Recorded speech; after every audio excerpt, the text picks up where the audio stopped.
le ministre d'État de la Justice, Constant Moutamba, serait victime d'un acharnement politique. Non, non. Ce n'est pas l'acharnement. Vous savez, en pédagogie, on parle de larcin. Larcin, c'est quelque chose qui est inné dans l'homme, c'est-à-dire les vols. L'homme né volaire, on l'appelle larcin. C'est les parents qui combattent ça. Si dans la vie, vous trouvez quelqu'un qui ne vole pas, il faut remercier ses parents. Parce que si les larcins dépassent l'âge de 15 ans, 18 ans, 20 ans, c'est fini. Cette personne restera toute sa vie volaire. Mais ce Moutamba, sans regarder dans l'aspect juridique, regarder dans l'aspect éducationnel, représente des éléments qui montrent que les larcins n'étaient pas lavés. Mais l'opinion est partagée. Et à l'arrivée de Moutamba à la tête de ce ministère, on a vu des lignes qui ont pu quand même être bougées. Et jusqu'à ce jour, une certaine opinion reste convaincue que Moutamba était l'homme qu'il faut, à la place qu'il faut. Et les accusations de détournement qui pèsent sur lui ne font toujours pas déchanter cette opinion qui était gagnée par les actes posés par Moutamba. Alors, sur base de quoi Moutamba a pu travailler pour gagner une large partie de l'opinion? D'abord, il y a une petite confusion dans la compréhension des institutions, comment elles fonctionnent. Être ministre de la Justice ne veut pas dire que vous êtes du pouvoir judiciaire. Il faut nuancer. Le ministre de la Justice est le responsable qui présente la politique du gouvernement dans ce secteur-là. Mais il n'est pas membre de l'institution cours et tribunaux. C'est ça la nuance. Ce qui fait que cette confusion est rentrée dans la tête du ministre et certainement ses collaborateurs qui confondaient leur travail. Parce qu'aujourd'hui, nous avons 4 institutions. Nous avons le président de la République, nous avons le gouvernement, nous avons le Parlement et nous avons le cours et tribunaux. Ça déjà, c'est un élément. Un autre élément, c'est que le sensationnel, le fait de vouloir trop se présenter au public et raconter peut-être des aberrations, fait en sorte que les communs de mortels tombent dans le coup. Vous savez, votre émission est suivie par une catégorie de vertébrés. Ce n'est pas n'importe quelle émission, parce que cette émission, ce n'est pas une émission d'injure. Si c'était ici, on vient d'étaler des nudités, ainsi de suite, vous pouvez avoir autant de vues, autant de ceci. Pourquoi? Parce que le sensationnel prend de plus en plus la place. Lorsqu'on est responsable, lorsqu'on est ministre, on a d'abord une notion pédagogique de dire c'est quoi votre travail. Ça, c'est un premier élément. Un cadre moderne et paisible pensé pour votre bien-être. Des appartements spacieux baignés de lumière conçus pour un confort absolu. Un salon convivial, une cuisine moderne et 3 chambres élégantes pour un quotidien serein. 2 salles de bain raffinées pensées pour votre confort et votre bien-être. Sécurité 24 heures sur 24, parking privé, buanderie, internet offert et électricité garantie jour et nuit grâce à notre générateur de secours de 180 kVA. À Joa Place, fini le coupure, place au confort. Chaque détail est pensé pour faire de votre appartement un véritable havre de paix. Joa Place au numéro 7, avenue Kassai, quartier GB Ngaliema, à 3 minutes du boulevard du 30 juin, près de Mino Congo. Contactez-nous au plus 243 816 033 128. N'attendez plus, faites de Joa Place votre nouveau chez vous. Dans le cadre de la préservation des acquis comme voulu par les présidents de la République, 2024 pour l'inspection générale de finances sera une année de renforcement de la lutte contre la corruption et les antivaleurs dans la gestion publique. Pour ce faire, ce service de contrôle supérieur a lancé 222 points de contrôle dans l'ensemble du territoire national. Cette énième vague de la patrouille financière s'annonce énorme. Les entités à surveiller sont la DGI, la DGRAD, la DGDA, avec les provinces de Kinshasa, de la Tchopo, du Nord Kivu, du Congo central, du Haut-Katanga et du Lualaba. Aussi dans le lot du contrôle, 12 ministères sont concernés, 44 établissements et entreprises publiques, 7 provinces et 12 entités territoriales décentralisées et enfin la chaîne de la dépense publique. Les contrôles a priori, dit la patrouille financière, reste le mode par excellence du contrôle des finances publiques en RDC. Totikala Setseko Ndenali Puta na wax de Maman Moseka Letoko Maka légende na 3.5 4.5 to 5.5 $, signature Yalibela et Tikali inoubliable avec le wax de Maman Moseka.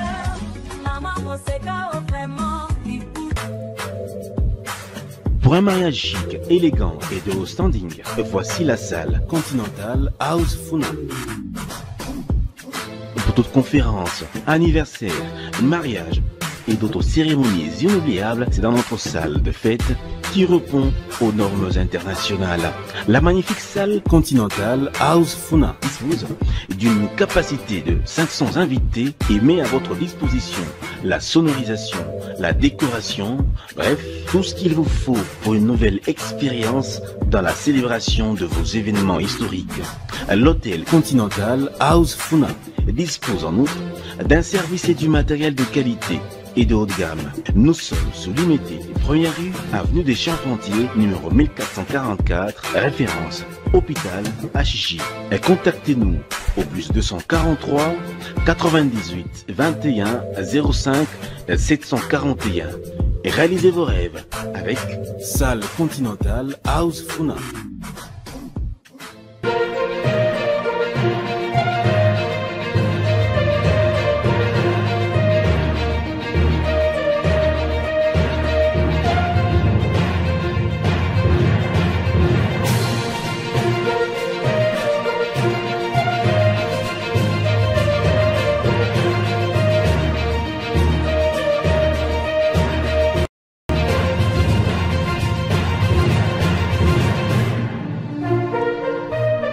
Merci mesdames, merci messieurs, très heureux de vous retrouver dans le cadre de cette émission Politicon. Bienvenue sur votre chaîne, la force du détail. L'actu est abondante, nous pensons bien nous apaisantir sur les sujets qui agitent la République, les dossiers Mutamba. Qu'en savons-nous? Il sera évoqué. Et nous allons interroger ou demander à nos invités ce qu'ils pensent de ce dossier qui est en train de clouer celui qui passait pour l'un des meilleurs membres du gouvernement suminois. Constant Mutamba, in articulo mortis, comme disent le latiniste, à l'article de sa mort. Comment doit-il se comporter? Ou quelle sera ou devrait être son attitude à ce moment où l'opinion est partagée? On y reviendra avec beaucoup plus de précision. On parlera également du dialogue en vue. Faut-il dialoguer avec qui? Pour quel intérêt? À l'interne, malgré la volonté de parvenir ou de converger vers une même perspective de choses jugées, on s'évertue à se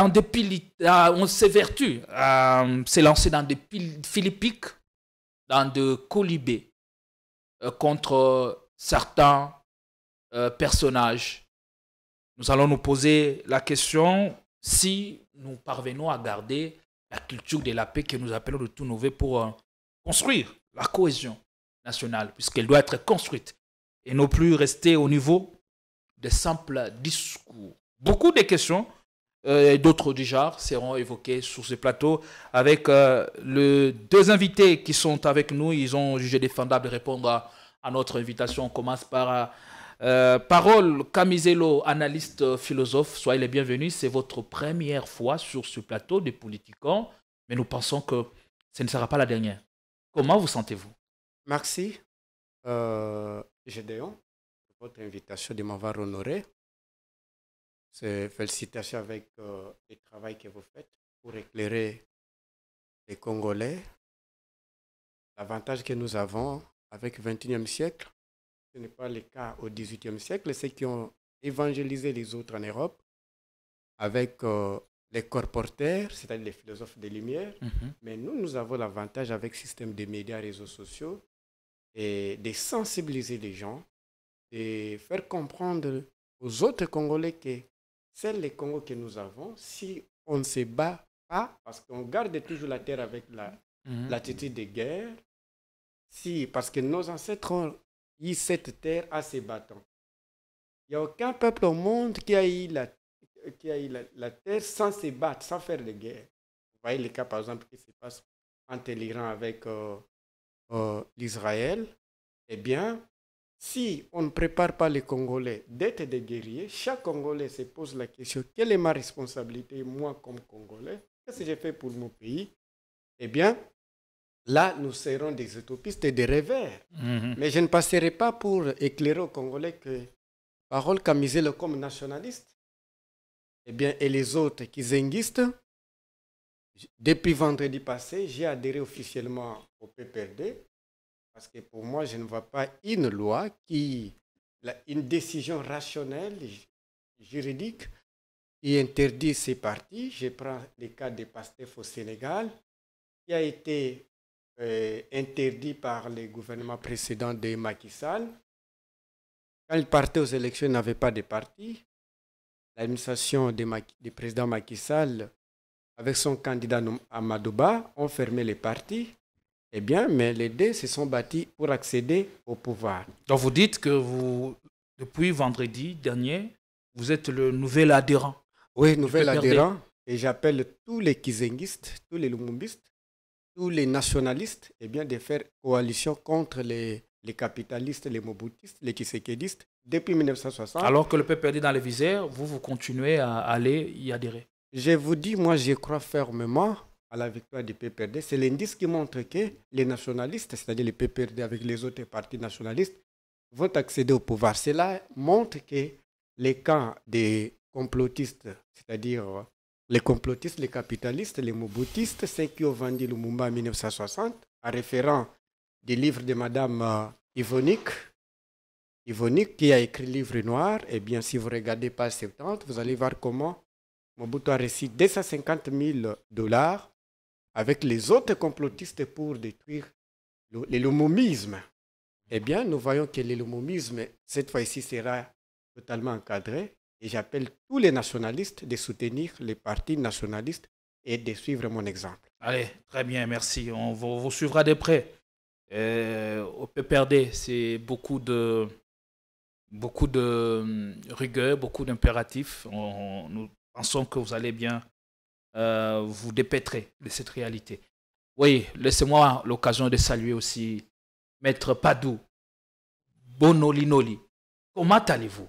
Enfin, cette fois-ci, je n'ai pas massacré votre nom. Non, vous avez correctement repris. Je suis très content de revenir sur votre plateau. Vous savez, la joie pour nous, c'est de trouver un cadre qui vous permet en toute liberté, sans influence venant de quelque part. Surtout que j'aime la mention qui a toujours été dit ici, la force des détails. Nous sommes venus justement pour ces détails-là. Nous pensons que nous serons à la hauteur de ce qui est prévu. Et humblement, j'en profite pour saluer le nouveau membre du PPRD, Parole Camizelo. Je n'ai pas massacré non plus aussi. Voilà. C'est sur ce plateau que je l'apprends, je suis surpris de son adhésion au PPRD. Oui. Je crois que le débat sera assez à la hauteur des forces et des détails. Merci. Allez, très bien, merci. On va ouvrir avec par ces dossiers qui concernent le ministre d'État de la Justice, Constant Mutamba, dans les viseurs de la justice depuis quelques heures. L'Assemblée nationale a dit oui aux poursuites contre Constant Mutamba. Allez, comme je le disais à l'entrée, Mutamba se trouve au stade de ce qu'on appelle en latin une articulo mortis. Est-ce que pour autant on doit détruire tous les acquis? On a suivi il y a quelques heures le procureur général près la Cour de cassation s'engager dans la traque de tous ceux qui ont pu être libérés par Mutamba. Votre analyse? D'abord, il faut dire qu'un homme est républicain et pour quelqu'un qui est membre d'un ensemble qui, dans cette devise, a comme justice, parmi nos devises, c'est la justice, c'est la liberté et la solidarité. Tout ce qui ramène à une justice est applaudi à haute voix. Aujourd'hui, nous, autant que nous nous sommes inquiétés, tout celui qui se retrouve à Kinshasa vit dans une incertitude du lendemain.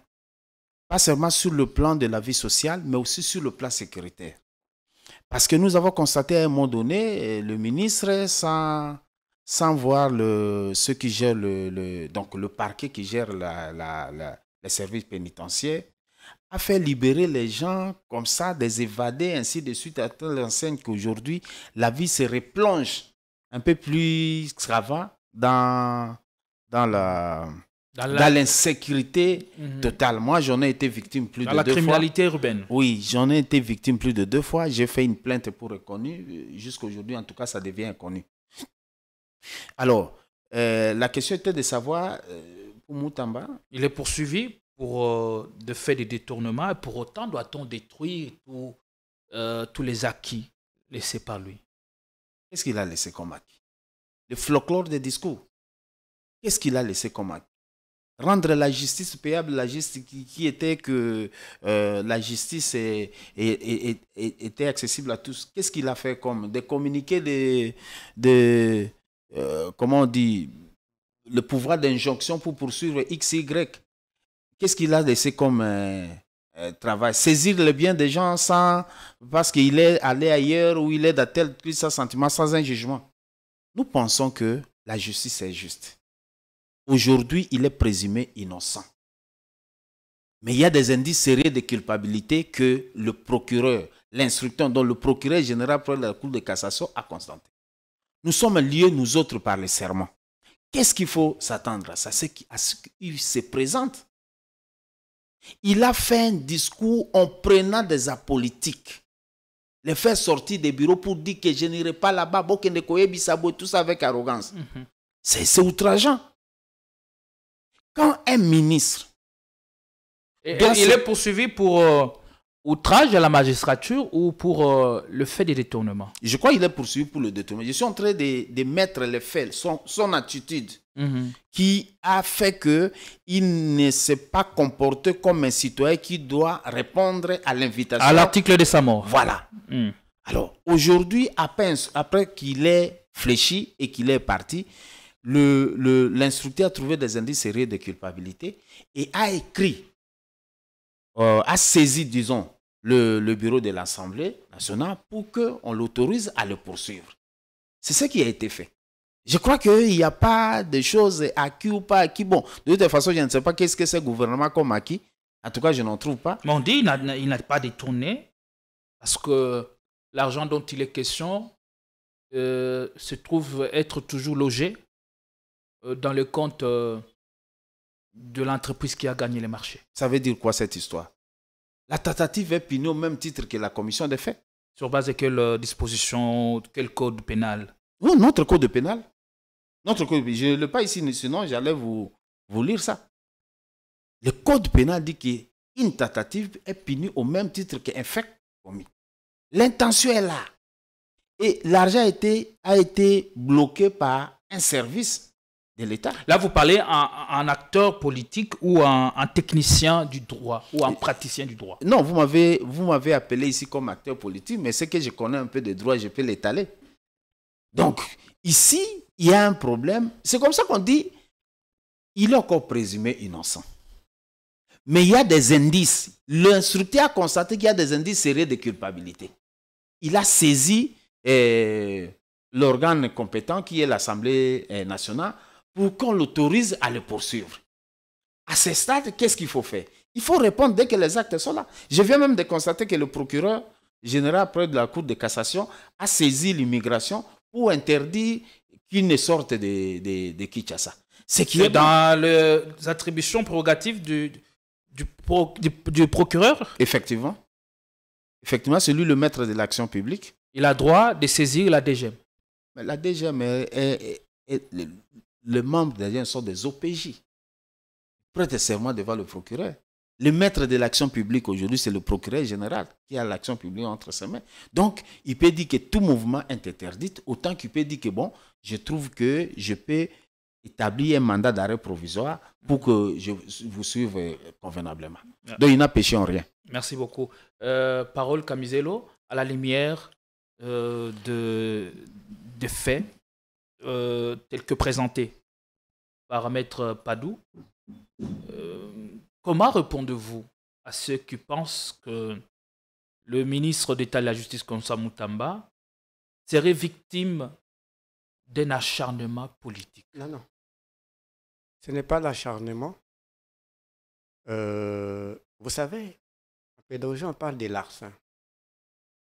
Larcin, c'est quelque chose qui est inné dans l'homme, c'est-à-dire les vols. L'homme né volaire, on l'appelle larcin. C'est les parents qui combattent ça. Si dans la vie, vous trouvez quelqu'un qui ne vole pas, il faut remercier ses parents. Parce que si les larcins dépassent l'âge de 15 ans, 18 ans, 20 ans, c'est fini. Cette personne restera toute sa vie volaire. Mais ce Mutamba, sans regarder dans l'aspect juridique, regarder dans l'aspect éducationnel, représente des éléments qui montrent que les larcins n'étaient pas lavés. Regarde, quand il parle, par exemple, j'ai vu dans des réseaux sociaux, c'est authentique, c'est tellement grave, aller dans des églises de réveil, prendre des offrandes, et pour ramener ça où? Et cet argent-là serait canalisé comment? Donc, il part dans des églises de réveil pour sauver l'armée, aller quand on te donne l'argent, eh bien, c'était déjà l'acte du vol. Et il prend, et les ministères, et ça devient maintenant 10e riz. Comme Kabouya le fait là-bas, lui aussi a sa 10e riz, et vous voyez, et devant son chef, elle appelle cette... J'attends l'odeur du vol. C'est-à-dire, dans un solo, il y a des tournements. C'est-à-dire, ces solos-là sortaient dans ses poches. Et à effet de dire ça d'abord, ça veut dire qu'il n'a pas la notion d'abord, de respect d'abord des femmes. Parce que même les femmes que nous avons à la maison, autres femmes, même si je m'énerve, mais j'ai une réserve parce que c'est toujours la collègue de ma mère et elle est l'amie de ma mère. Elle mérite un peu de respect comme je. Vous voyez, ça dépend maintenant de l'éducation. Moi, je pense que ce n'est pas l'acharnement, mais c'est Mutamba avait l'intention. Mais ce n'est pas l'acharnement, mais oui. Comment essayez-vous de justifier toute cette tension, cette mobilisation qu'il y a autour du dossier? Parce qu'on a assisté à pire. On a assisté à des dossiers beaucoup plus flagrants que celui-ci. Il voulait escroquer les autres dans l'opinion. C'était une escroquerie de l'opinion. Comment? En quoi faisant? Lui se comportait comme ange. Or, il participait dans des réunions diaboliques avec les diables. Parce que c'était un gouvernement kleptocratique. Klepto, ça veut dire vol. Eh bien, mais lui voulait... Vous n'avez nullement le preuve de vos allégations. Non, quand vous avez un gouvernement vous avez un ministre des Finances dans un gouvernement, vous dites tout ce que M. Nicolas Kazadi vous dit. C'est tellement grave. Lui aussi est concerné par le réquisitoire deuxième si je ne me trompe pas, avec du parquet, du procureur général, mais l'Assemblée a jugé que ce n'était pas flagrant et on ne voit pas la nécessité d'être entendu. Je peux vous demander de faire des recherches. De ces allégations. Je peux vous demander de faire des recherches, de me chercher dans les pays au monde, des pays de la planète Terre, trouver les ministres des Finances qui était jugé pour corruption. Presque, je voulais tout simplement dire que tous les pays font l'effort d'avoir des hommes un peu honnêtes, bien éduqués. Mais c'est Nicolas Kazadi, de ce que je sache, eh bien, le deuxième ministre des Finances qui est dans cette situation, de cette situation. Et c'était, je connais l'un des ministres, c'était un ministre, son nom m'échappe, libanais, des Finances. Si dans une république, vous avez les ministres des Finances qui se comportent comme ça, qui vous dit des choses comme ça, qui dénoncent les vols que vous appelez détournement, les termes appropriés pour ne pas mettre de gants dans mes bras, eh bien, c'est les vols. C'est-à-dire c'est un système kleptocratique. Lui était dans ce système. Eh bien, l'avantage pour lui, il voulait qu'il est dans un système hyper kleptocratique, il vient dénoncer et l'opinion prend acte que lui, c'est un ange. Or, il oubliait qu'on ne peut pas mélanger entre ange et diable. Donc, cela veut dire qu'il est responsable. Donc, ce qui cloue aujourd'hui Moutamba, c'est d'avoir participé dans un système hyper corrompu dont il voulait être une réserve, où il voulait être mis à part. Lui voulait faire monter comme ça dans l'opinion, mais la réalité n'était pas celle-là. C'était lui-même aussi. Parce que depuis que ceux qui m'invitaient au moment des élections, je disais que ce monsieur-là n'est pas honnête. C'est un pion de pouvoir. Personne ne me croyait à l'époque. Et moi, je savais que ça va finir comme ça. Il y a ce qu'on appelle les... Ce n'est pas être honnête quand même grave. Comment vous jugez l'honnêteté de quelqu'un, Parole Camiselo? Tu sais qu'il était candidat du pouvoir. C'était un candidat qu'on préparait que si tous les opposants ne participent pas, c'était les pions pour présenter que c'est lui le candidat de l'opposition. Ça, je vous dis, c'est une vérité. Si un homme dit ne peut pas jouer un tel rôle. Donc vous savez comment il est arrivé à l'FCC? Parlant de Moutamba, à l'FCC, un élément. C'est vrai, c'est pas ça le débat. Est-ce que Moutamba n'avait-il pas les épaules, connaissant le parcours de l'homme, oui, son passé politique? Est-ce que n'avait-il pas les épaules de se représenter à la magistrature suprême? Non, son droit le plus légitime, comme Congolais, mais j'aimerais qu'il le fasse d'une manière honnête et sincère avec ses moyens propres. C'est-à-dire son énergie et non téléguidée, quelque part. Vous savez comment il est arrivé dans le FCC? Il est parti faire des aventures à Zubabanda, à Mikangi Kangi, on m'a agressé. Vous avez vu comment il a fait? Il prend les chiens. Qu'est-ce que les chiens viennent faire dans le ministère? Il y a un grand ministère comme ça. C'était un langage. Donc, c'est l'indice qu'il a voulu faire passer. C'est l'indice qui montre qu'il n'était pas d'abord à la hauteur du ministère. Et d'ailleurs, c'est la place où je peux demander à M. Félix Tshisekedi. Parce que le ministère de Justice, je parle tous les cinq ministères régaliens. On ne donne pas n'importe qui. Il a des hommes qu'il allait placer là. Moutamba n'était pas là. D'ailleurs, il a parti au passé. Parce qu'il ne participe pas, il ne participe pas au Conseil des ministres. Il est d'ailleurs obligé de démissionner. Eh bien, il a parti au passé. C'est maintenant son fils qui est maintenant ministre de Justice. Il n'était pas à la hauteur. Quand je disais, les gens m'appelaient haine. Je disais qu'il n'est pas à la hauteur de cette tâche qu'on lui donne. M. Tshisekedi, le premier critère, quelqu'un de sa tribu, il a des Joël Kitenge qu'il peut placer là. Il a aussi les autres aussi qui se débrouillent là. Eh bien, qui peut mettre là-bas en les conseillant, mais mettre quelqu'un qui se comporte, qui a aussi une crise de la maturité dans tel ministère, eh bien, c'était qu'il va toucher toujours au fait. Moutamba, il faut le considérer comme un enfant qui a touché au fait. Allez, merci. Il s'est brûlé lui-même. Vous dites des choses, bon, ça, vous en êtes responsable. Maître Padou. Ça s'y met totalement. Oui. Mais l'opinion est partagée. Et à l'arrivée de Moutamba à la tête de ce ministère, on a vu des lignes qui ont pu quand même être bougées. Et jusqu'à ce jour, une certaine opinion reste convaincue que Moutamba était l'homme qu'il faut à la place qu'il faut. Et les accusations de détournement qui pèsent sur lui ne font toujours pas déchanter cette opinion qui était gagnée par les actes posés par Moutamba. Alors, sur base de quoi Moutamba a pu travailler pour gagner une large partie de l'opinion? D'abord, il y a une petite confusion dans la compréhension des institutions, comment elles fonctionnent. Être ministre de la Justice ne veut pas dire que vous êtes du pouvoir judiciaire. Il faut nuancer. Le ministre de la Justice est le responsable qui présente la politique du gouvernement dans ce secteur-là. Mais il n'est pas membre de l'institution cours et tribunaux. C'est ça la nuance. Ce qui fait que cette confusion est rentrée dans la tête du ministre et certainement ses collaborateurs qui confondaient leur travail. Parce qu'aujourd'hui, nous avons 4 institutions. Nous avons le président de la République, nous avons le gouvernement, nous avons le Parlement et nous avons les cours et tribunaux. Ça déjà, c'est un élément. Un autre élément, c'est que le sensationnel, le fait de vouloir trop se présenter au public et raconter peut-être des aberrations fait en sorte que les communs de mortels tombent dans le coup. Vous savez, votre émission est suivie par une catégorie de vertébrés.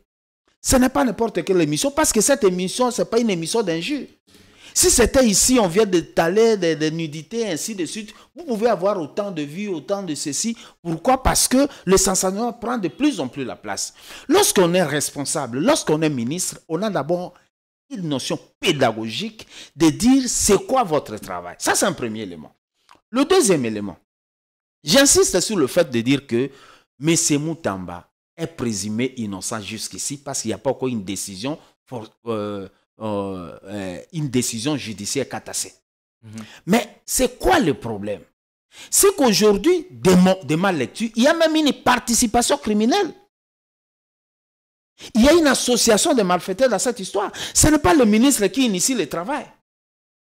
Le travail initié par les membres qui disent, bon, il faut ceci, voici tel travail, ainsi de suite, on peut faire ceci, on va tirer sur quelle ligne? Non, on peut tirer chez Flivao, ainsi de suite.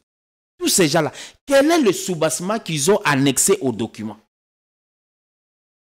Pendant qu'il me semble que même le lieu, excusez-moi, qui s'engage sur moi, même là, on devrait construire le fameux bâtiment ou la fameuse prison où les cadres qu'il faut mettre les prisonniers. On n'a pas fait d'études, il n'y a pas de place. Mais comment on l'a laissé faire jusqu'à constater ce que l'on décrit aujourd'hui alors que le dossier était soumis au Conseil des ministres? Bon, je ne vis nulle part. D'abord, c'est ça le problème. Le travail n'a pas été fait en amont. C'est-à-dire qu'on aurait induit le ministre en erreur. On se met un peu dans ce travail-là parce que ce n'est pas lui qui analyse.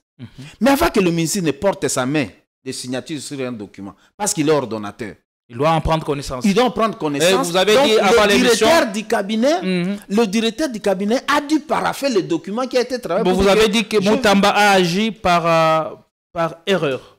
Je crois que ça doit être ça les termes. Bon. C'est fait, cela peut lui être excusable. Non, ce n'est pas excusable. Il peut y avoir, si il a fait par erreur, par imprudence, ainsi de suite, il peut y avoir des circonstances atténuantes. Mais la sanction serait là. Mais mon problème ici est de dire, est-ce que s'il savait quelque chose, parce qu'il a fini par signer, c'est qu'on l'avait expliqué, est-ce qu'il a pris le temps de voir le cadre où devrait établir ces bâtiments-là? Est-ce que ça a été prévu dans le budget de l'État? Le dossier n'a pas été fignolé. Oui, mais est-ce que ça devrait se retrouver sur une ligne budgétaire? Il me semble qu'on a tiré ça de plus bas. Est-ce qu'il y avait un truc qui a été initié dans ce cadre-là? Donc, le détournement, c'est quoi? Les frais de fonctionnement. Vous prenez les frais de fonctionnement, vous construisez un bâtiment. Vous avez détourné. Ça ne veut pas dire seulement que mettre dans sa poche. Alors, lorsqu'on arrive quand même que la justice que nous décrions essaie d'organiser des choses dans ce sens-là, en quoi ça dérangerait? Je suis opposé à ce pouvoir. Je sais que ce gouvernement a échoué. Mais si, au nom de séparation du pouvoir, et notre pouvoir fait réellement son travail, en quoi ça dérangerait? C'est vrai que les questions de détournement, depuis que ce pouvoir est arrivé, ça commence comme ça avec des folklores, nous finirons par acquittement, ainsi de suite. Mais au moins, laisser que le travail soit fait, en toute indépendance. Maître Padou, on a vu dans ce régime de membres du gouvernement inculpés, mais être protégés. Le cas de Nicolas Kazadi est éloquent. Mais ce sera la première fois qu'un ministre de la Justice soit inquiété depuis des années 2000 ans ou 90. Connaissant la réelle politique congolaise, est-ce que vous n'êtes pas convaincu qu'il s'agit d'un acharnement ou la politique s'y est mêlée d'une manière ou d'une autre? Le pire pour ce pouvoir est qu'on a tendance à voir que la justice suit le pas de politique. Alors que la justice doit vivre dans son autonomie et faire réellement son travail. Si on a constaté, comme vous venez de le dire, moi aussi je l'ai constaté, que bon, dans les dossiers, il y a un peu de manigance lorsqu'il y a eu l'intervention d'une haute autorité du pays, on suit ce qu'il fait. Alors, c'est l'échec du pouvoir. Le pouvoir judiciaire doit faire son travail avec beaucoup d'autonomie. Il n'y a personne. Nos lois prévoient même que le président peut être poursuivable. Nos lois les prévoient. La loi dit qu'au sommet de tout, c'est la loi. Il n'y a pas autre chose qui peut être au-dessus de la loi. C'est que nous sommes tous soumis à l'autorité de la loi. Alors, si aujourd'hui, il y a une certaine, ce qui est regrettable, il y a une certaine influence dans ce sens-là, nous les décrions et nous les dénonçons. Mais jusqu'ici, nous pensons que le parquet continue à faire bien son travail. Malheureusement, il me semble qu'on a envoyé les cas de Nicolas Kazadi. Et la compétence du Parlement a estimé que ce n'était pas assez concluant et qu'ils n'ont pas besoin de ça. Bon. N'est-ce pas deux poids, deux mesures? Ce n'est pas aussi deux poids, deux mesures parce qu'aujourd'hui, le ministre de la Justice, c'est un trésorier.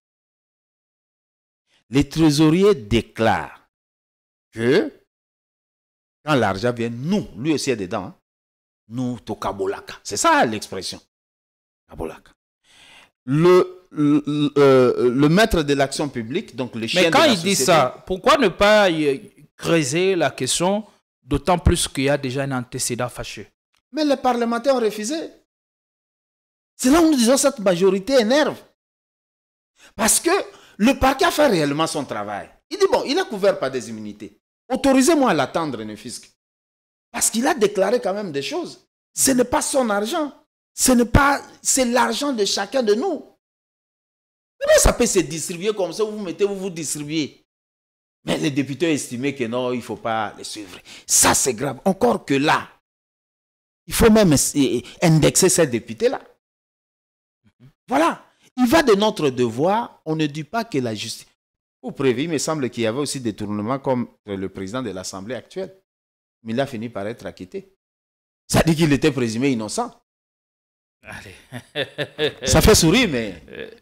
ça fait sourire. Donc, nous disons ici que, au nom du respect de la loi, nous pensons que notre frère, notre jeune frère, notre député, Moutamba, prendra le temps, c'est un avocat, il va affronter la justice et que si on trouve qu'il n'y a pas d'éléments, d'indices sérieux, il sera peut-être acquitté.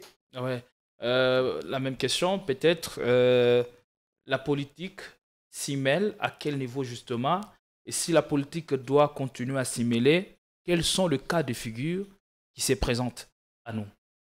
Oui, moi je pense que de toutes les façons, si vous regardez bien les principes de séparation des pouvoirs, comme l'a dit le maître, avec son notaire Montesquieu, Montesquieu voulait que l'homme reste esclave de la loi que de l'homme. Mais ici, nous constatons que c'est l'homme qui protège l'homme. Autrement dit, comme le dit Madame Hannah Arendt, le philosophe, dans son livre « Les origines du totalitarisme », il dit il y a la dictature. La dictature, dès qu'il y a le totalitarisme, dès que la loi est remplacée par l'homme, c'est-à-dire les noms de quelqu'un protègent les gens, par exemple. Non, nous voyons beaucoup de communicants qui nous disent comme ça, nous sommes côté des Fadji qui vont faire ceci, il y a des hommes puissants. Donc, on ne voulait pas ces systèmes, nous voulons une société qui est soumise, à une loi, pas une société qui est soumise à une personne. Mais nous sommes dans une société qui est soumise à une personne. Les noms de quelqu'un protègent les noms de quelqu'un, se fait une loi. Alors maintenant, nous prenons par exemple un cas. En 2015, il y avait les États généraux qui avaient fait sortir des résolutions. C'était une kermesse, c'est ça? Mais il y avait des résolutions. Ce qui nous intéresse ici, des résolutions. Il y avait des résolutions. Parmi ces résolutions, constituent des prisons. Parmi ces résolutions, va la vie des magistrats. Quand Moutamba arrive, il trouve ces résolutions. Toutes ces résolutions. Au lieu d'appliquer. On casse tout, on repart à zéro. Et c'est à zéro là, ils vont sortir les mêmes résolutions. On comprend que l'intention n'était pas de faire des résolutions. Mais justifier le fond. Très bien. C'était un moyen pour avoir de l'argent. Encore qu'il a les calculs politiques d'être candidat. Pour être candidat président de la République, il faut les moyens. Donc, il était en quête de l'argent. Ça, tout le monde connaissait, toute personne qui sait les noms dits et les noms cachés et analyser les valeurs intrinsèques de l'homme. Il était à la recherche de l'argent.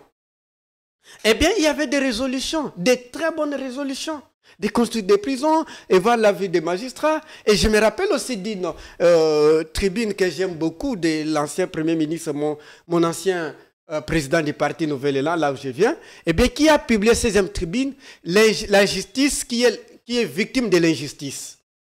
Il faut comparer les budgets du pouvoir exécutif, les pouvoirs législatifs et les pouvoirs judiciaires. Vous allez voir que il y a une politique de la sous-traitance, de vassalisation des magistrats pour les corrompre, pour les mettre en genoux.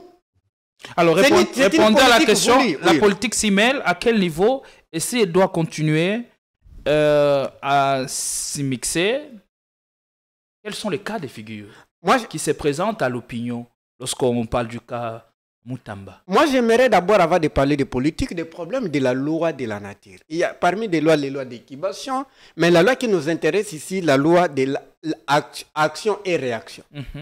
Moutamba fait une réaction en mettant de l'argent contre les gens qu'on n'a pas jugés. Mettre 5 millions pour ancien président Joseph Kabila, qu'on n'a pas jugé, il n'y a pas l'acte juridique les condamnant. Et les autres. Et maintenant, vu que la nature aussi, c'est une loi, c'est réagir. Et puis la nature a réagi. La nature parfois c'est réglé. Ça, c'est la métaphysique pire. Au lieu que Pierrot soit en prison, c'est lui le premier. J'ai suivi aussi mon ami et combattant, un homme de lumière, et Merlet, vous qui l'accusez, et comme ça, eh bien, au lieu que Merlet soit en prison, c'est lui qui serait. Ça doit nous interpeller, vous et moi et tout le monde. Parce que la nature sait régler des problèmes. On n'est pas encore au niveau du procès, tout peut se passer. Il peut encore il garde encore ses chantiers sans sortir. Je le pressens, mon frère. Ceux qui étaient avec moi, ceux qui m'appellent à maintes reprises, je leur disais, ce monsieur-là, avec son comportement, il a un problème, des problèmes éducationnels, il va finir comme ça. Alors si il doit éviter la prison, comment cela se passera-t-il? Va-t-il se réfugier ou encore demander une sortie du pays pour prendre les larges, comme on l'a vu dernièrement avec Matata Pogno, ou il sera relaxé puis condamné, incarcéré puis relaxé? Il y a des possibilités. Quelques mois après. Il y a des possibilités. Soit la justice sera jugée par la justice transcendantale, c'est-à-dire la justice populaire, parce que la justice a tout intérêt de laver son image. C'est-à-dire la justice, elle est là, à son juge, le peuple, l'opinion, que nous avions baptisé pouvoir transcendantal. Soit Moutamba affronte la justice, parce qu'il l'affronte, eh bien, qu'il s'assume, eh bien, quand il est jugé, la nature peut les laver. Mais ce n'est pas le problème parce que les nationalistes vont accéder au pouvoir. Nous allons intervenir eh bien, tous seront ceux qui ont pillé les peuples, pillé les pays, détruire les pays, eh bien, c'est de la corruption, seront jugés. Ce n'est pas le problème de fuir. Moi, je lui conseille, mon frère, d'affronter la justice. Si la prison, fait-la. Mais c'est une prison juste. Et on allait parler, si c'était une prison injuste, on allait te classer parmi les grands. Si tu te faisais passer comme grand, tu te compares à un homme comme Sankara, comme Lumumba, comme si, or toi, tu étais dans les loges des mafias, eh bien, mafia, tu allais finir comme ça. Mais quand... vous ne pouvez pas affirmer, puisqu'il n'y a encore aucun acte de condamnation. Il faut attendre le procès. Dès qu'il y aura les responsabilités seront établies, à ce moment-là, on saura parler avec exactitude. Ça ne dépend pas de moi. Il a été dans la mafia et puis tout ce que vous dites. Allez. Ça ne dépend pas de moi, Gédéon. Alors vous affirmez des choses. Moi, je ne permettrai pas que vous puissiez affirmer des choses. Je pense que tous nous sommes des juges. Comme Maître l'a rappelé, il a encore présumé. Il y a des juges classiques et non classiques. Dans nos maisons, nous traitons aussi des affaires. Nous sommes des juges d'une manière ou d'une autre. Nous savons voir les choses, quels que soient les cas. Je vous avais dit, la justice a une obligation de faire bien les droits, parce que tous nous voyons, nous avons les yeux pour regarder. Sinon, la justice serait condamnée par la justice transcendantale, c'est-à-dire elle va perdre la crédibilité dans l'opinion. Merci beaucoup. En 30 secondes, on va chuter. Parole Camizelo parle d'un aspect important. Il parle de la loi, de l'une des lois de la nature. Action-réaction. Tout ça, est-ce que ça n'en part pas des critiques que la justice a essuyées? Et la justice s'est dit, enfin, nous allons maintenant nous engager et traquer tous ceux qui se compromettent. Vous savez, de notre formation, on a toujours parlé de l'erreur qui est humaine. Mais lorsqu'on persévère dans l'erreur, ça ne reste plus humain, ça devient diabolique. Donc, si hier, nous avons critiqué cette justice et que nous voyons des éléments qui se penchent vers ce que nous voulons, moi, je ne voudrais pas rester ici dans un procès d'intention, malheureusement. Moi, je ne voudrais pas dire ce qui viendra demain. Moi, je veux voir la justice au travail. Je veux voir l'audience. Par exemple, si on fixait les dossiers, je veux voir comment il va venir avec ses moyens de défense. Parce que l'instruction a été secrète. Nous ne savons pas réellement ce qu'il a été dit. Donc, l'instructeur a estimé qu'il y a des indices sérieux de culpabilité. Il dit non, donnez-moi parce que je dois continuer pour que ça soit éclairci. Je trouve des indices qui justifient qu'il est dans le coup.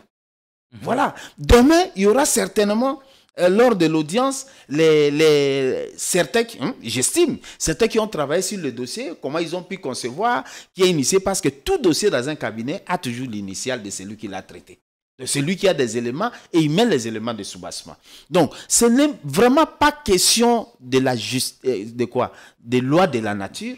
C'est une loi, oui, elle peut être appelée loi de la nature, mais c'est une loi que nous avons acceptée, qui a été votée, qui a été soumise dans des débats. La notion de détournement est définie. Et c'est par cette définition-là. Il y a des éléments matériels qui attestent qu'il y a détournement. Est-ce qu'il n'y en a pas? Est-ce que nous le jugeons parce que nous le connaissons, parce qu'il faisait des tribunes, parce que lui faisait des conférences, parce qu'il levait les gens? C'est l'avis de certains observateurs. Non, ça n'a rien à faire avec ça. On veut le noyer. Lorsque il a signé, mais il me semble qu'il est passé aux aveux. Au moins ça nous à la commission, à la commission. Et qu'il a présenté des excuses. Ça veut dire quoi? Il endosse qu'il a présenté son mea culpa. Mea culpa. Ça veut dire quoi?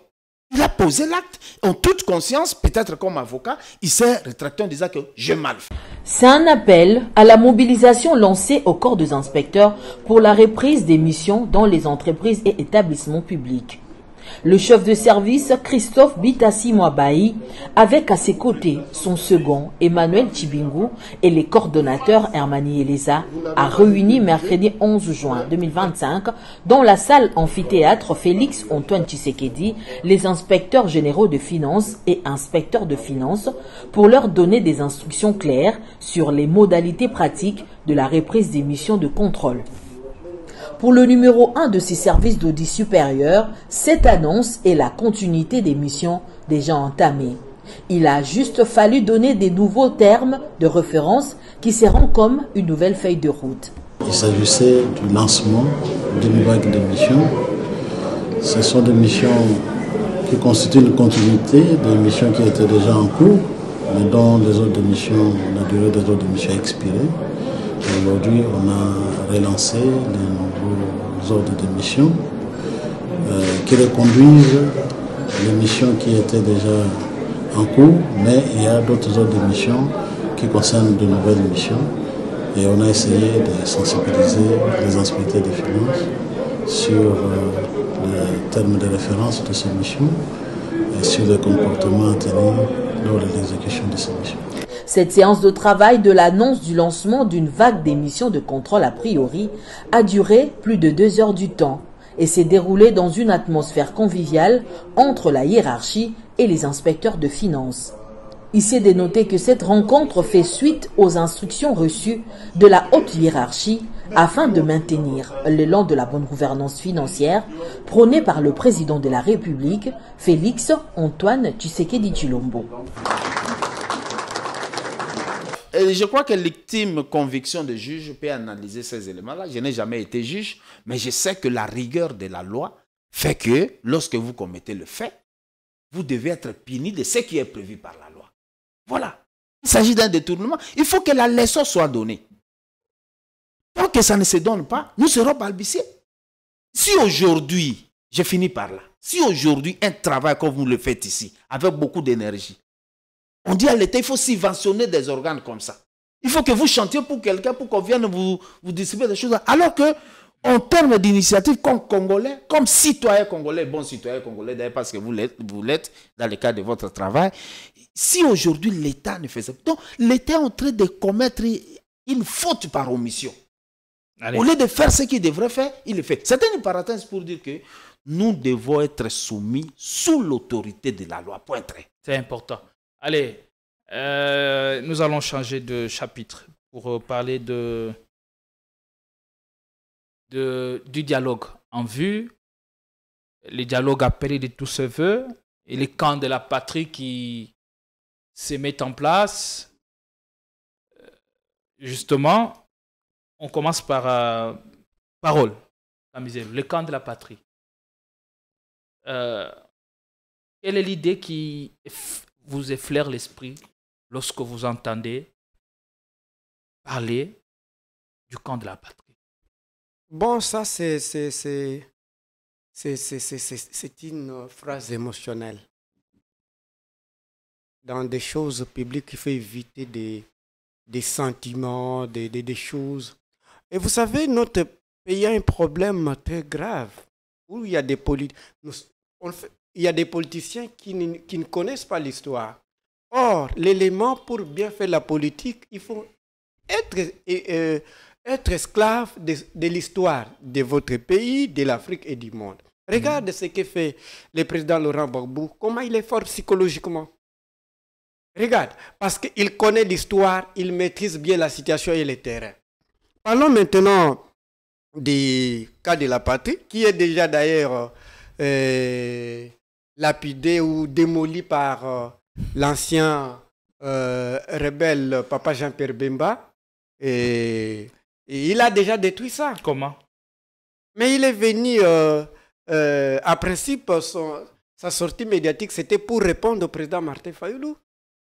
Ça, c'est la conséquence d'avoir un groupe que vous appelez Union Sacrée. Moi, je n'aime pas... C'est comme si je massacre la langue. Mais il ne s'est pas appesanti sur laissez-moi d'abord... Il a plutôt relevé ce qu'il lui considère de révélation les non-dits sur l'identité de Joseph Kabila. En politique comme en amour aussi, il faut regarder les non-dits. Il faut regarder ses caches ou quelle est son intention, quel est son souci. Il est venu répondre au président Martin avec les cas de la patrie. Il voulait raconter que M. Tshisekedi se raconte avec la Sénéco. Mais ce que j'allais dire, c'est la conséquence d'avoir un groupe qui n'a pas l'offre politique, un programme. Parce qu'il y a un principe qui dit les grands hommes parlent des idées. Les petits hommes parlent de quoi? Des hommes. Nous avons par exemple, Un Joseph Kabila qui vient avec un discours avec 12 principes. 12... Décliné en 12 points. Oui. En principe, c'est l'offre politique. Parce que tout est là-bas. La solution est là. Il vient, vous avez un problème, il vient au Congolais avec les solutions. Moi, j'ajouterais des états de siège agricoles, états de siège environnemental, c'est-à-dire des saletés que nous voyons, qui totalisent 14, s'il validait. Eh bien, et déjà, Pierre Bemba vient avec les lois de Kabila. C'est-à-dire, sans rien proposer. Sans rien. Il ne connaît même pas. Vous savez, son diplôme, c'est brevet.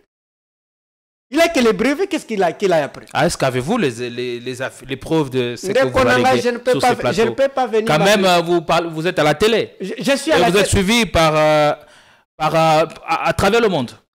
Si en 2006, il a... Bemba n'a qu'un brevet. Brevet. Il a que... Raison pour laquelle... Pas de diplôme d'État. Non. Il a... Aucun titre académique. Je ne mens pas. Je ne peux pas... non. Azaka n'a brevet. Et raison pour laquelle il s'appelle un économiste pseudo. Si vous voyez par exemple l'économiste Matata Pono, économiste Célé Alagouni, vous prenez l'économiste Adolphe Mouzit, quand il parle, est-ce qu'il a l'état de... Est-ce que Bemba n'a-t-il pas fait les sciences politiques? Non. Son domaine de spécialité ou de prédilection, c'est lequel? En 2003, il disait qu'il est économiste, et raison pour laquelle on lui a envoyé prendre des banques comme ça, mais c'était un pseudo. C'était un pseudo. Et quand Matata parle, Mouzito parle, Célé, le groupe parle, il a l'état de citer les noms de quelqu'un. Les chiffres. Et donne aussi les théories. Il donne aussi les faux chiffres. Regarde. En 2001, quand Joseph arrive au pouvoir, nous avons un budget de 300 millions de dollars. Quand Mouzé arrive, là je descends, en 1897, nous avons un budget de 240 millions de dollars. Les 300 millions de dollars. Comment Joseph allait donner 600 et quelques millions de dollars? C'est impossible. Cela a été balayé par Willy Michiki de l'Union Sacrée, qui dit que tous ces fonds étaient gérés par Albert Yuma, président de la FEC, Fédération de la République du Congo, et qui était PCA de l'AGCAMI. Bon, c'est en politique, le mensonge aussi est permis, hein, pour accuser l'autre, hein. À dehors du mensonge, vous voyez Pena Papa Jean-Pierre Bemba, même toute l'Union Sacrée là que vous voyez, venir avec un débat des idées. Qui là-bas? À dehors des profs Moukoko.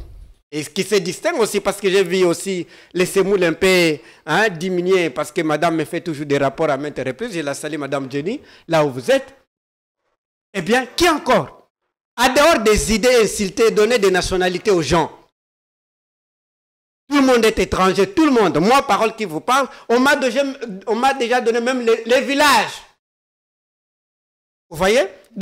C'est-à-dire quoi? Ils ont qu'une seule option de citer les noms des gens parce qu'ils n'ont pas appris. C'est-à-dire, je disais que c'est ça la conséquence. Parlons maintenant du dialogue. Les dialogues, la personne qui bloque les dialogues, c'est M. Félix Tshisekedi. En principe, on allait déjà terminer ces problèmes. Raison pour laquelle, dans des autres médias, je disais que, vous savez, si la sagesse est là, l'intelligence est là, le problème est que la maïl était. Le problème est que on allait déjà avoir un dialogue. Parce que les problèmes que nous avons maintenant, si vous les faites comparer, en faisant les études, les principes les études événementielles, vous allez voir que la situation 2001 était pire qu'aujourd'hui. Parce qu'à l'époque, nous avions 4. C'est-à-dire les 1,23, ici nous les avons 4. Mais si nous avons un seul 1,23. Maintenant, qui bloque? C'est M. Félix Tshisekedi. Comment il bloque? Parce que tous les partenaires, c'est-à-dire internes, ne les font pas confiance. Ils savent que même si on part avec une quelle bonne volonté, quelle intention au dialogue, les résolutions ne seront pas respectées. Et ils ne lui font pas confiance. Non, il y a crise de confiance. Raison pour laquelle, quand j'étais encore président de mon groupe que je conduisais, eh bien, je l'appelais de démissionner parce qu'il était devenu l'obstacle. Parce que personne ne viendra ici dialoguer avec lui. Vous voyez Joseph Kabila venir dialoguer avec lui, avec crise de confiance? Non. Parce qu'il sait bien qu'il va détourner. Parce qu'il y a des cas antécédents. Tu vois, le président Katumbi est venu, le président Kabila est venu, peut-être le président Faïl qui peut partir, mais pensant qu'il sera... Mais n'est-ce pas, aujourd'hui tout le monde met sur la même longueur d'onde, même Kabila, d'ailleurs qui vous rangez, soutient l'idée du dialogue. Il soutient le dialogue, mais avec ça, qui? Ça va se faire avec qui? Avec qui? Vous allez me donner raison, mon frère Gédéon. Vous allez voir que si on parle aujourd'hui, personne croit à M. Félix Tshisekedi. Parce qu'il faut voir M. Tshisekedi dans deux dimensions. Dimension politique et dimension des forces de progrès. Si vous étiez à la place de Joseph Kabila, de Moïse Katumbi, de Parole Kamizelo, revenir ici à Kinshasa, moi je suis déjà ici à Kinshasa, eh bien à tout moment il peut vous envoyer les forces de progrès. Les gens sans cœur, sans principe, eh bien c'est ça la crainte. Non, c'est un aspect s'il vous plaît. C'est un aspect. Si, il faut dialoguer. Il faut dialoguer avec forces de progrès. Comment nous jugeons, comment nous traitons 1-23 et Mobondo et les forces de progrès Kinshasa, ils sont où? Merci. C'est-à-dire, s'il faut dialoguer avec les forces de progrès, forces de progrès, Mobondo, 1-23, il faut les mettre le même titre. Raison pour laquelle Parole vous pose la question. Quelle différence y a-t-il entre forces de progrès et Mobondo et 1-23? Quelle différence y a-t-il? Bon. Donc, si nous voulons être des juges, soyons vraiment des juges rationnels. Parce que je vous avais dit ceci. Les juges que nous appelons la justice a des juges. Terminé. Les juges, c'est qui? C'est nous le peuple. Nous les regardons. Et nous aussi, on nous regarde. Merci. Personne n'est libre. Il y a une grande différence entre M23 et Force du Progrès. M23, c'est une rébellion. Et les forces de progrès? Et une opposition armée et qui décide de mettre le pays à feu à sang. Et la force du progrès, que sais-je, il s'agit tout simplement de la défense de l'État, une criminalité urbaine qui s'installe. Non, nous avons les FARDC qui défendent la patrie, pas les forces. Ça, c'est une milice qu'il faut condamner. Il s'agit d'une criminalité et même urbaine. Au-delà, on allait même, ce sont des terroristes, aucune loi qui les protège. Allez, Maître Padou, Bonolinoli. Que répondez-vous aux affirmations de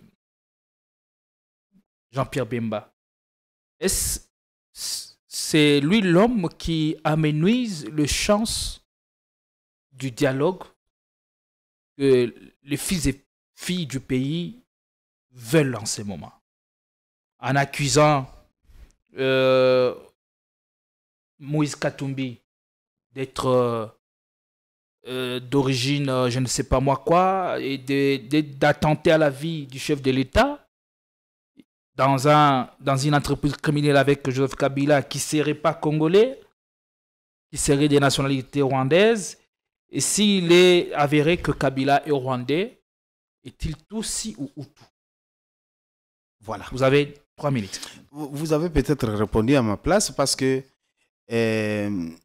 depuis un temps, les politiques congolais nous ramènent dans un débat des individus, des personnes, comme si la République ne fonctionnait qu'avec ces gens-là qu'on est en train de citer. Au-delà de Moïse, au-delà de Louis Bemba, au-delà de Kabila, au-delà de Tshisekedi, ainsi de suite. Mais moi, vous êtes là, ainsi nous sommes des citoyens congolais. Est-ce qu'aujourd'hui, on peut ramener les débats d'idées, les débats sur nos organisations, le débat sur le fonctionnement de nos partis politiques, les débats sur la gestion de la société? C'est vraiment regrettable qu'aujourd'hui, M. Bemba nous fasse régresser.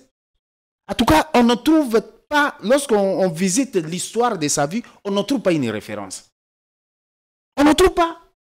Même la petite succession de la famille, il me semble qu'il a du mal à gérer ça. Il a créé, en tout cas, c'est son frère qui est passé sur les ondes. Oui, on l'a reçu. C'est pour dire que ce n'est pas un pion de la cohésion. Ça, c'est d'abord un premier élément. La deuxième chose, c'est des accusations gratuites. Je vous rappelle que celui qui vous parlait de Kisangani, j'ai perdu mes familles, membres de ma famille, à cause de la rébellion de Bemba. Lui-même, dans son propos, déclare que l'Ouganda était venu ici pour former les troupes. Donc, ce qui veut dire que ceux qui se sont bâtis dans la ville de Kisangani, ce n'étaient pas des Ougandais, c'était des Congolais. Et aujourd'hui, la sanction qui a été administrée, aujourd'hui, qui permet... Vous savez, il a même la cause lointaine de l'arrestation du dossier du ministre de la Justice. Lui est poursuivi pourquoi? Pour avoir détourné l'argent de Fluvao. Cet argent vient d'où? C'est de l'accusation de l'Ouganda. Donc c'est lui. À Mambasa, vous allez vous citer le nom de Bemba. Ce n'est pas comme nous parlons ici. Ok. Il est rwandais. Il est rwandais de quel coin? Mais donnons le fisc et l'adresse. Kabila est rwandais, nous acceptons. Comme si aujourd'hui, nous Congolais, nous pensons... Attendez, nous Congolais, nous pensons qu'il n'y a pas de Rwandais qui sont fiers d'être Rwandais. Oui, oui. Non, quand même, essayons de réfléchir. Autant que je suis fier d'être Congolais, je crois. J'ai aussi des amis qu'on a côtoyés dans la vie qui sont, ils sont fiers d'être Rwandais. Il ne faut pas donner l'impression aux Congolais que les Rwandais ne sont pas... Et puis, pourquoi chaque jour dans notre pays, on ne fait que... En tout cas, visite Rwanda est en train de se faire ici gratuitement. Il est malheureux à notre niveau que nous descendions aussi bas. Sur quoi il joue? Le père Mouzé Laura Désiré Kabila a déclaré que c'est son fils. Toi qui n'es pas son fils, qui n'a pas évolué avec eux, tu dis non, non, ce n'est pas ton fils. C'est insensé. Encore que lorsqu'on doute sur la nationalité de quelqu'un, quelle est la preuve de nationalité conformément à la loi? C'est le certificat de nationalité. Qu'est-ce que nous avons fait? Qu'est-ce que nous, Congolais, nous avons fait d'avoir aussi des responsables qui ont une bassesse de réflexion? Je suis désolé de le dire à haute voix. Il n'est pas normal. Lorsque vous accusez, vous dites Moïse Katumbi, on a trouvé des armes chez lui. Entre nous. Sur base du témoignage de son chauffeur. Sur base du témoignage de son chauffeur qui n'est pas aux arrêts. Aujourd'hui, c'est là où nous demandons à la justice aussi de faire le travail. Est-ce qu'il n'y a pas moyen d'appeler Bemba et de l'auditionner par rapport à ses propos? Qu'il étale. Mais on ne l'inquiète pas. Personne ne peut encourager. Admettons que ça soit vrai. Moi, je ne peux pas encourager quelqu'un de porter des armes chez lui s'il n'a pas les droits pour se faire. Alors, quelle est cette gymnastique au lieu de nous parler comment vous gérez? Mais lui, il nous a appris. Lorsqu'il y avait des embouteillages à venir avec des photos. Ça, c'est Japon, il y a l'embouteillage. Ça, c'est à Paris, il y a aussi des embouteillages. Il a fait une émission comme ça. Mais son rôle au sein du gouvernement, c'est lequel? Son rôle, c'est de dénoncer ou de travailler pour que des solutions soient trouvées. Parce qu'à l'époque, au ministère de la Défense, je crois, il n'a fait que dénoncer sans travailler. Il a même dénoncé le Mobondo qui serait soutenu et financé par Kabila sans qu'il en soit capable ou qu'il soit en mesure de les traquer et de les neutraliser. Moi, je suis opposant. L'opposant est défini comme quelqu'un qui ne suit pas le programme du gouvernement. C'est un gouvernement qui a échoué. Nous l'avons dit autant de fois. La deuxième chose, vous posez son rôle. Son rôle, c'est de distraire les Congolais au lieu de parler du pays, que nous restions nous distraire sur les individus. C'est ça son rôle. Parce que s'il avait un rôle pour l'avancement du pays, on peut chercher. C'est un pire des rôles qu'on peut avoir. C'est regrettable. Pendant que des Congolais essaient de réfléchir un rôle qui soit salutaire, mais il y a des gens qui viennent jeter de l'huile sur le feu. Or, le débat est correct. Le débat, c'est quoi? Le débat, par exemple, lorsque vous avez posé les camps de la patrie. Nous avons vu, ce terme est venu de du président de l'ECD, les camps de la patrie. Nous, ensemble, nous sommes en train de réfléchir. Quand on dit un camp, c'est qu'il y a un autre. Donc, quand on dit qu'il y a un camp de la patrie, c'est qu'on pense qu'il y a un autre camp. C'est quel camp? Nous nous situons où? Et ce camp de la patrie va réunir qui? Donc, c'est comme si l'ECD a renoncé à l'opposition. Ils veulent former un camp pour écarter l'union sacrée afin d'élargir, de créer un camp. Politiquement, ça se fait comme ça. Alors, ceux qui ne sont pas là, forment quel camp? Aujourd'hui, la question, c'est de dire, est-ce qu'il y a possibilité qu'on aille au dialogue? Est-ce que le dialogue peut être planté? Oui, est-ce que la possibilité existe-t-elle encore? Nous reste 2 minutes, nous signale la régie. Bintou Keïta qui était à Goma le week-end dernier pour rencontrer le nouveau maître de la ville. Il a rencontré le membre, le responsable de la FCM 23 et puis Kabila. Serait-elle partie avec quel message? soutenir les efforts du dialogue ou un ultimatum? En 1 minute, s'il vous plaît. En 1 minute, nous ne maîtrisons malheureusement des questions que nous devrions débattre. Là, nous sommes restés trop sur Moutamba. Bon, quoi qu'il en soit, c'est arrivé. Nous pensons que toute démarche qui va vers, qui pousse les Congolais à se réunir, à se parler, à poser des questions, sont importantes. Par rapport au dialogue, je crois qu'elle est partie pour essayer de convaincre qu'on peut se parler. Tout ce qui peut permettre que le préalable soit défini. Le préalable, c'est quoi? Lorsque vous acceptez le dialogue, vous n'allez pas quand même amener un condamné à venir dialoguer avec vous. Vous n'allez pas quand même amener quelqu'un que vous avez levé illégalement, maladroitement les immunités pour venir échanger. Il faut vider ces questions, il faut vider les rancœurs, il faut vider le fait que je ne vous supporte pas avec vos lunettes. Dès qu'on vide ces questions-là, on considérera que nous pouvons parler de la société, nous pouvons nous interroger pourquoi vous arrêtez les gens arbitrairement. Pourquoi, depuis que vous avez pris le pouvoir, il y a un taux élevé de détournement. Donc le dialogue est impératif à ce stade. Oui, il y a impératif qu'on fasse le dialogue. Avec qui? Avec tout le monde. Vous voulez écarter qui n'est pas congolais? Avec tout le monde, avec les représentants de toutes les organisations, sauf la société civile. Parce qu'on n'en a pas. On n'a pas de société civile. À part l'église peut-être. Encore que l'église catholique est l'ECC. Le reste, là, il n'y a pas de... C'est des penchants. Voilà. Allez, merci beaucoup. On chute avec vous 2 minutes. Les dialogues où Bintou Keïta Goma et Kabila qui a fini ses consultations. C'était inclus dans le 12 points qu'il a pu donner à la nation. Et la prochaine étape, mettre fin à la dictature, comment s'y prendre? Oui, merci. Quand Maître parlait, je me posais une question. Est-ce que Joseph Kabila est plus que Jésus-Christ? Parce que toute personne sur cette terre a une maternité. Toute personne. Une personne est considérée comme l'animal qu'on appelle pangolais. Nous qui sommes villageois, les pangolais passaient 1 heure. Dès que vous réveillez, ils laissent des traces, vous les suivez par les traces. Mais ce Kabila n'a pas une maternité au Rwanda, n'a pas l'école primaire au Rwanda, n'a pas ceci au Rwanda. Et si il avait l'école primaire, cette école-là allait résister face aux complotistes de Kinshasa d'aller acheter les bulletins du premier primaire, dossier maternité, pour venir dire aux Congolais, regarde, il a étudié à l'école Podogomogo. Son école était comme ça, comme le font les Ivoiriens. Ils acquisent le président Ouattara des Burkinabé. Ils l'acquisent pas comme nous Congolais, avec des éléments. Acte de naissance, comme l'a dit Maître. Bac, nous, examen d'État. Il a eu l'école comme ça, à Ouagadougou.